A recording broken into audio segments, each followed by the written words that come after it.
เจ้าไปเอาไม้เลิกสาวร้อนน่ะเจ้าโอ้ยรบเอาใกล้ๆในบาทนี่โอ้ชื่ออย่างนะร้อนร้อน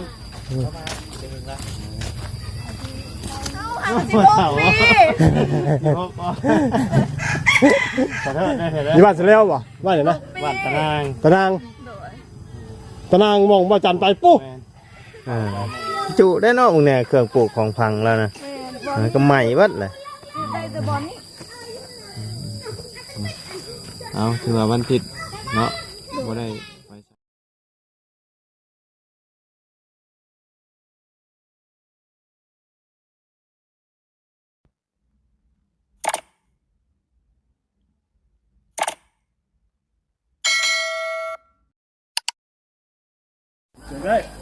ทักทายกับสบายดีเด้อเนาะพ่อแม่พี่น้อง FC เบิร์ดจุกูสู่คนเนาะบ่ว่าอยู่ในและต่างประเทศก็ยินดีต้อนรับกับสู่ช่องบ่ไรคือเก่าพี่น้องมาบัดนี้ทางเด้ออยู่พุ่นเนาะงอมอยู่พุ่นฮะสิเอาไปใช้นี่นะฮะถ้ากันเอาไปใช้นี่มาสิจับให้มาดูมั้ยเอาสบายดีเด้อพี่น้องเด้อไปไปไป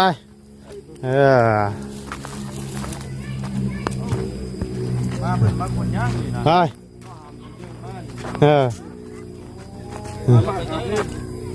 เอาไปเพื่อนมีตู้แล้วหรอวะเราเช็ดชวนพักบ่โดย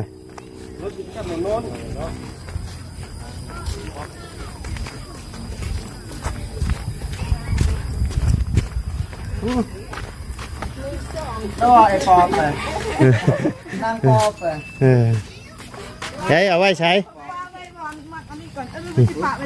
โอ้จะเอามาขังอันนี้บ่มันเลยมันพระเลยพระสอดในเอาวางอยู่พื้นพิกกันก็ได้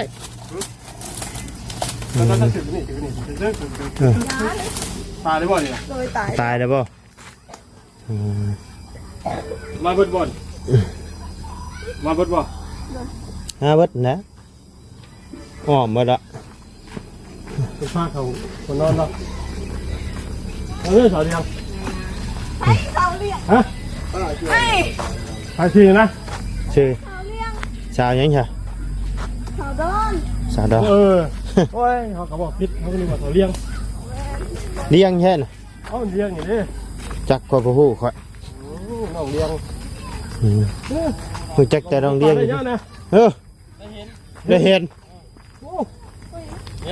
ไอ้นะอีเห็นเจ้าบ่ต้องยกออกมาเด้อใช่เบิ่งฮะหมักมี่โอ้ยเนาะข่อยโดดบ่ให้แล้วจกออกมาข่อยยันช่องข่อยปิวโอ้ยเมื่อยเลยก่อนฮะเห็นยังไงไปให้ชวนพ่อมาดิอ๋อเลยนี่ไปให้บ่ไล่ได้ตัวนี้ฮะให้บ่ไล่ได้บ่ไม่บ่ไล่ได้บ่ลุงหนวดไอ้ก่อนก็ได้เขียนกันเพราะว่ามันจะได้ว่าย่างน้ำหนาเด้อ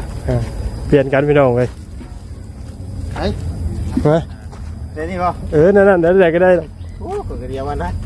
มันบ่นักดอกแต่มันย่างเงี้ยอะไรคนหนาด้วยเอาไปมุ้งยังนั่นน่ะเอาไปอันนี้มองประตูเพื่อนเราตารางนะโอ้เขาย่างถอยหลังจักจังไดอยู่เนาะโอ้ฮักเบาไล่บานฮักขาดครึ่ง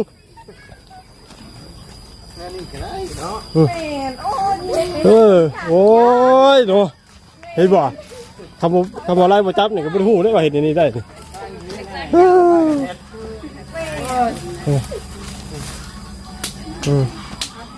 มาพี่น้องไปลำบากความลำบากเลยไปมาซอยกันได้ไหมสาวดอนสาวดอนบ่สาวดอนมาพี่ชาวนะคนผู้งามคนกู้เอางามคนกู้เบิดนะบ่ เนี่ยมาโลดสาวงามคนโก้ เอาเอ้ยยังบ่มาเนาะนี่คือกงครับบัด เนาะ เจ้าคือกงไปเลยเนาะ ปลาอะไรให้กงดิถึกแดดให้กงเขาปลาสะพานแขนบวยเด้ ได้บัดเลยละบ้า ยัง ไปเขา ไว้สาวดอนน้ำเนี่ย เรามาผู้เดียวให้เราเอาอันนี้ใช่ เอาให้แล้ว ยังไงวะ เอาไปกูมาบุญฮับเลย อันนี้ก็ได้ ไ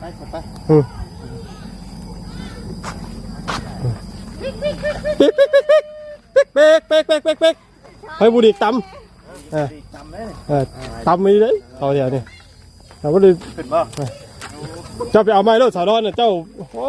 ยนบเอาใกล้ๆในบาทนี่โอ้ ชื่ออย่างนะ ร้อน ร้อน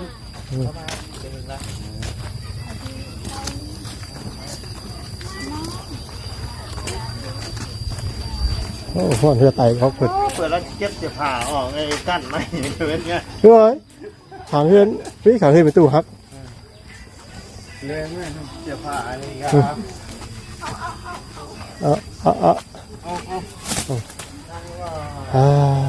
อยู่ได้จังปึ๊บกอกไปเลย มันก็สิไข่กว่าสั้นเดียวอยู่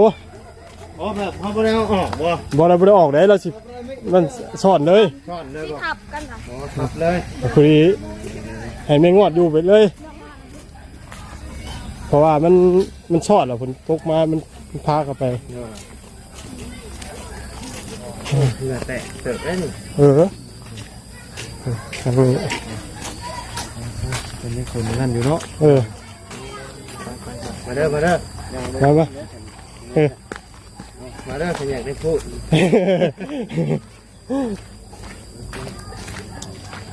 ชื่อร้อนสิร้อน ร้อนนี่ร้อน โดน ร้อนร้อน โดน ร้อน ตรงร้อนนี่กูได้ เอ้ยนี่เราไป ร้อน เลยโดนมันร้อน มาเช้านี่ดิ วันนี้เห็นเราหลายมือแล้วเนาะ เอาเจ้าก็อยู่เพื่อนหลังนี้บ่ ตัวแม่คอยอยู่บ้านตะนางแต่คอยไปเล่นบ้านเอื้อของอยู่ อยู่บ้านตะนางจ้ะนะมื้อนั้นเขาทายเจ้าหรือว่ามื้อนั้นบ่ อยู่ใช่ใช่ใช่ เห็นบ่เหมือนคนนี้บ่ กูแม่ บ่แม่นอีกปิ๊บบาดนี่คุณหนวดจำผิดเลยบาดนี่ คนร้ายเด้อ โอ้ยตายโทษที่บาดนี่เขาโอ้ยเนาะพี่น้องเอ้ยตายคุณหนวดใส่งานคนผิดถามผิดแล้วทวิตน่ะคิดว่าน้องเลี้ยง ผมเป็นน้องเลี้ยง บัดนี้คิดว่าน้องมื้อนั้นชื่อจังไสมื้อน่ะ เมื่อนั้นน้องเลี้ยงแล้วก็ เลี้ยง บ่มือต่อมาตอนแรกน่ะ ตอนแรกมึงบอก เหมือนบอดี้ว่าถ่ายตัวกลางคืนน่ะ อ๋อน้องเมย น้องมือ โดย โอ้ยโอ้โทษขออภัยน้ำพิษอย่างใหญ่หลวงเลยเอากับพอดีได้ทำความรู้จักกันเนาะพี่น้องเว้ยกะสิได้ออก ร้อนสิอายุ10 ปีเลย สบายดีสะดวกเลยฮะ อายุ15 มี15 แสดงว่าเป็นน้องผู้นี้หลายปีเติบเลย5 ปีเนาะ แม่น เป็นอย่างกันครับอันนี้ โง่ เป็นโม โอ้ โดย อยู่บ้านอย่างนะ จะมีหมู่เถ่านะจ๊ะเนาะ โอ้เท่าห่างกัน16 ปี ขอโทษได้เถอะ อยู่บ้านเสร็จแล้วป่ะบ้านอย่างนะ บ้านตะนาง ตะนาง โดย ตะนางมองว่าจันไปปุ๊บ เข้าไปมองว่ามีสัญญาณไปแล้ว มืดบ่ลูก บอได้อยู่อันนี้มาอย่างไหน มาลิน มาลินบ้านเอื้อย มาลินเทือนหน้าสาวมาลินเทือนเอื่อยอ่ะ ทีเดียวว่าชิมาอยู่พี่เลย บอ ตะกี้ก็อยู่นี่บักคนโดนเนาะ เรามาอยู่ในนี่บ่ โดยเพราะว่ามาเสียยาซอยเอื่อยพุ่นเด้แล้วก็ย้ำกลมั่นกับมาอยู่นี่คือเก่าแบบเสียยาแล้วก็กลมั่นมาอยู่นี่ตลอด อายุ15 ปีดิ กันว่าชาวปีนี่สิ เรามีครอบครัวแล้วบ่อยนะ คุณบ่เห็น มีแล้วบ่มีครอบครัวแล้ว มีแล้วบ่ มีเลยนะกับมึงนี่ โสด บ่ยังโสดบอกบ่เก่งเนาะยิ้มอย่างเดียวคู่นั่นแหละว่า16นะ ยันไอลืม ไผ16น่ะโตนะ แม่น โอ้ อย่าลืมเด้อ ชาวบอกชาวเถ่าบัดนั้นสิบ่16เด้ บอสถูกพี่ ช่วงปีกายปีชื่นนี่บ่ ครอบครัวแล้วบ่เจ้า16ปี ยังบ่มียังโสด ยังโสด โดย เอาสายเจ้าอันนั้นแน่ โดย ขากล้องใช้มานักเที่ยนี่ก็ได้ นักบ่โอ้ย เดี๋ยวจะกุ้ง เขียนจนกง นักก็ดีเลย เอ้าบ่เนาะเจ้าว่ามีจักขานี่3ขาวะ โอ้ยจับไปเรื่อยข้างนักเขาจับยังหัวไปข้างแล้วข้างหัวไปจับ โด ใช่ ย เดี๋ยวไปเรื่องคุณอะไรจ้ะมาถามมาถ่าย ไป รูปกันนะ ไปอยู่หม่องมันเย็นๆแจ้งๆถูกป่ะ เดี๋ยวจะมือคอยจะนำแต่เพื่อนคนนี้ บอกเบาจันบอกว่าคุณมาอยู่บ้านตะหนังหมู่คอยอยู่เด้อแล้วเพิ่นก็เลยเข้ามาว่าคุณบ่ถูก จักมื้อสิมื้อ อื่นแหละ มื้ออื่นมื้อ เมื่อแบบนี้นะเมื่อเราจะของบ่วันนั่งรถอย่างไรเมื่อ หลักมาสาวไปส่งบ่ น่ะสาวไปส่ง ไปใช้นั่น ฮะ พี่ ไปท่องเที่ยว มายืนนี่มาบานนี่ มาตั้งใช่กันเนาะ ไปถามไทยนอกแล้วนะพี่น้องเว้ย เอามาเถอะมา ไทยมาใหม่ อาศัยบ่บุญเนี่ยค่อย ยังอยู่ถามได้นะว่า เอ้าสบายดีเนาะ สบายดีทุกคนพี่น้อง เออเอาหนีไม้ก่อนมันจังได้ยินเสียงเนาะ แต่บ้านน้องร้อนเพิ่นนะมาใหม่เนาะ พี่น้องกันบ่ แม่ ฮะ เชี่ยวกัน เอ้าอันนี้เพื่อนไผจ้ะเพื่อนเมียา มันหยาคอยแล้วพอดีเพิ่นมาลิ้นเฮือนหน้าบ่าวเพิ่นดิลิ้นเฮือนเอื้อยเพิ่นเด้เอื้อยเพิ่นเอาผัวอยู่บ้าน เอื้อผัวอยู่บ้านนี้ โดย เออ แต่ทางเอื้อยเพิ่นบ่สบายนำแม่เพิ่น จะมาเยี่ยม มาลิ้นมาเหยียบเพิ่น ว่าอยู่บ่เคยเห็นเนาะ เฮาพอแล้วเอิ้นพิษไปเลยเมื่อกี้นี่ บ่แม่นคิดว่าคนอันว่านั่งบอลีมาเมื่อคืนนี่บ่คือบ่ซื้อนะ ตอนแรกขอคิดว่าคนนั่นแหละ เห็นบ่แม่น นั่ เนาะ นเป็นน้องเมย คิดว่าน้องเมย บ่เงินผู้นี้อีก นี่เป็นน้องดอน ตึกได้เลยก็ คือได้ยินเมย์จะว่าแล้วเมย์เราเสียแล้วบ่ โดยเสียแล้ว เสียแต่หงนะ คือว่าประมาณ2-3เดือนแล้ว โอ้ เป็นเดือน12 ลูกกกบ่ตอนลูกกกว่าน่ะ เป็นลูกกลาง มีอ้ายอีก อะไรก็เสียแล้ว เอ้า อ้ายจะเชียร์แล้ว อ้ายจักปีเสียแล้ว เอาเมียแล้วแล้วก็มีลูกนึงลูกสองลูกนึง บัดนี้ได้ลูกนึงแต่เสียแม่ก็เสียตอนนี้อยู่กับใครจ้ะ อยู่กับพ่อ อยู่กับพ่อ อยู่กับพ่อแล้ว จักคนอยู่ตอน 4 คน จะพอ4คน บ่แม่นน้องทั้ง น้อง2น้อง2 น้อง4คนแล้วก็5คน รวมทั้งหมด6แต่ว่าผู้ใหญ่ชุดมีแต่เจ้าบ่ตอนนี้นะอยู่บ้านตะนางอยู่บ่นั่นแหละ บ้านชิงเมงจะฮู้บ่ซื่อ เสียงหมิง บ้านสมิงฮู้เช็คมิงบ่ เอาว่าตะนางแต่ว่า สามิงได้หรือว่าคนชื่อมิงไหน ฮะ แล้วบอกคนชื่อมิงฮู้ว่าอะไรวะ บ้านคนซื้อหมิงบ่ บ้านชิงมิงบ่ บ้านชิง บ้านไหนดูเลยบ้านไหน บ้านชิงมิง บ่ได้แม่นบ้าน ตะนางชิงมิง บริเวณชื่อคนไหน ตะนางมี2ตะนาง บ่ บริเวณว่าตะนางเข้าไปนี่เนี่ย ที่กับห่างเนาะ ตะนาง1ตะนาง2 ตารางโซ ตะนาง ตะนางสอง เชิงเมงกับตารางนี้ อ๋อเชียงมิ่งในตารางหนึ่งต้องไปตารางสองจึงเป็นบ้านเจ้าอยู่กับพ่อตอนนี้เนาะขาดแม่ไป2-3 เดือนแล้วจะปีแล้วล่ะ 15นี่ ชิงฮู้ เท่าจะว่าหรอก บ่ได้ยอมเถ่า โอ้ยยอม 16เนาะ รถชิพาเราน่ะ ก็ไอ้16เลย 16กายไปชื่อนี่ได้เพิ่นได้ แต่ว่าผู้นี้สูงกว่าเนาะ 16 2-3 มื้อนี่12แล้วได้ 16แต่4ปีที่แล้ว เป็นคนสูงผู้นี้เนาะคุณใหญ่ กะมีแต่ทั้งว่าบุญแล้วถามมึงทั้งครอบครัวแล้วเนาะว่าคนเป็นอยู่คนนะพี่น้องเนาะว่าเป็นยังไงเนาะเดี๋ยวตำรวจครับสิขอจบคลิปได้พี่น้องเด้อ ขอบใจพรขอให้เดินทางปลอดภัยเด้อ เขาปลุกเสกขึ้นหนาวเคยเป็นกำลังใจเด้อน้องอย่างน่าลืมเลยไป ดอน น้อง น้องอยู่นะ น้อง ร้อน โดนบ่แม่น ร้อน เดี๋ยวก็เป็นกองนอน ตัวรอสระออน ดอนดอนเนาะดอน ดอนดอน เป็นนักใจด้วย ร้อนร้อนร้อนร้อนอยากฟังยากเลยคนดูพี่เนี่ยเนาะมันสาระแม่มันเว้าอันนี้ต่างกันมื้ออื่นกลับบ่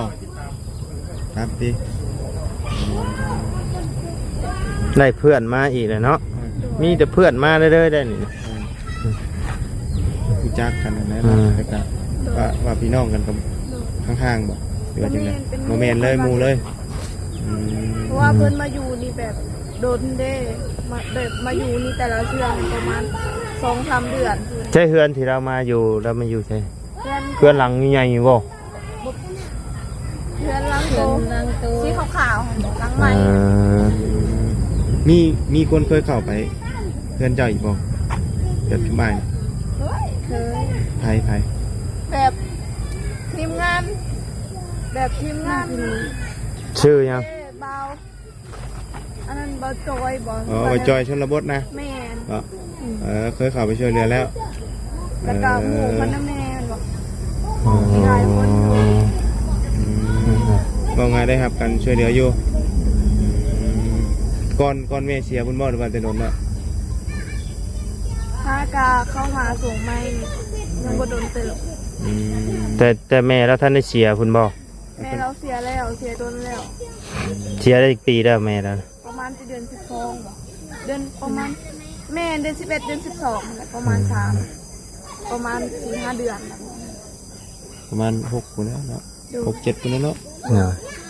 เดือน12 โดย แต่ว่าทางบาจอยชนบทเคยเข้าไปถ่ายทำอยู่เนาะ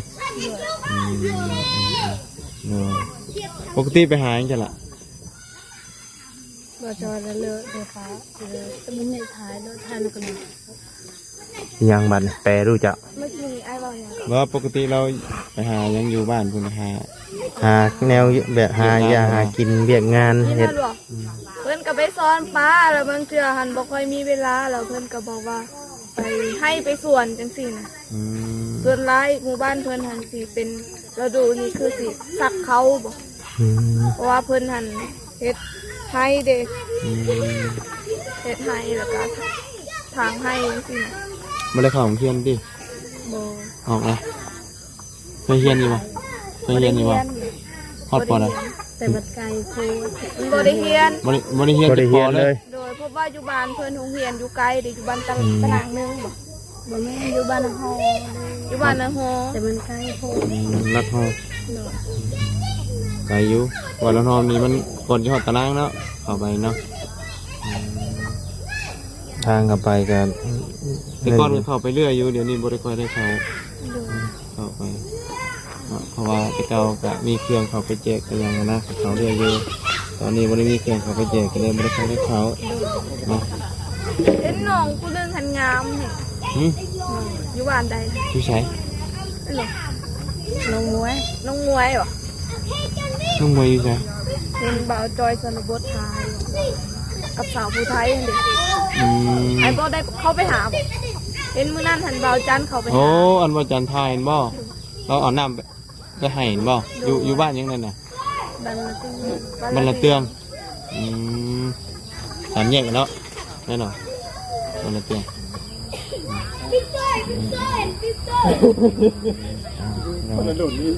โอ้ยุงลายได้แบบนี้ เพราะว่ามันใกล้สิมืดแล้วเด็ก เนาะทางมื้อนี้บ่เนี่ย ก็ได้ทางนนแล้วหาก็เห็นบ่ ทางเห็นเนาะคือเป็นใช่เนาะทางนี้เนี่ยบ่ทางบ่ นี่บ่บ่ได้ทางไปดินเขาเจ้าแล้ว เอ้าเลนเฮานี่ แล้วสิทางอยู่แต่ว่าแบบดินมันทับลายแห่งเด็กแบบมันกะอันนั้นแล้วแบบมันแห้งแล้วแต่เขาจะจูดแต่ว่าดินมันทับลาย เพื่ออะไรปกเลยอย่าแล้วเนาะถ้านั่งกันจูดก็เอา เป็นจูดเอาดิเบิร์ดหั่นยานอันนั้นไม่มาม่วงของนาบ่าว ใหม่บ่ หรือว่ายานนาบ่าวเขาที่หาย คอยบอกเจ้าอยู่บ่เชื่อคอย โอ้ยมา เขาบอกมากองอยู่พี่แล้วก็จุด บอกตอนใด เขาบอกว่าจะกองแม่อยู่ฮะเอ้ยบ่ได้กระจุดมันบ่ไหวหัวเพิ่นบ่อย่ามันเฮาไปรัดเอาเออ เวลาอีก เฮาไปรัดเอาเพิ่นน่ะบอกไปเชื่อ เลยบ่ได้จูดเซยอักโตย เออจุได้เนาะมึงเนี่ยเครื่องปลูกของพังแล้วนะ แม่นบอล ก็ใหม่วัดเลย ได้แต่บอลนี่ เอาถือว่าวันผิดเนาะบ่ได้ไปใช้ทั้งนี้บ่ได้เข่าติ เขา เข่าคือ เข้า กันบ่ กันบ่ เอารวมอยู่ใช่ รวมอยู่บอดไปนี่ มารวมอยู่พี่บ่ โดยแล้วบางมือเพิ่นบ่ได้มาก็รวมอยู่บ้านเพิ่นเองก็มีเนาะ กี่ว่าเที่ยวว่าพี่ตลอดตัวต่อเนาะมันนี่ดีได้ โอ้